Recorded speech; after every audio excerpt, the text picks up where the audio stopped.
डफळापूर तालुक्यात जत जिल्हा सांगली येथील जिल्हा परिषद मतदारसंघातून अपक्ष उमेदवार ॲडव्होकेट राजश्री अमोल पांढरे मैदानात.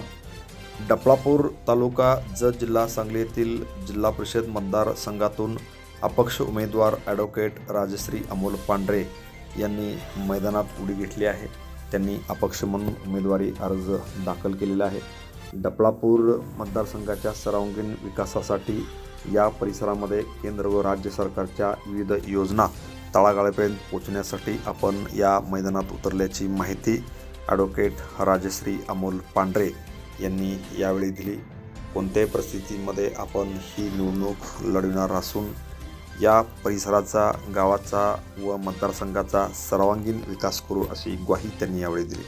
Press the bell icon on the video and never miss another update.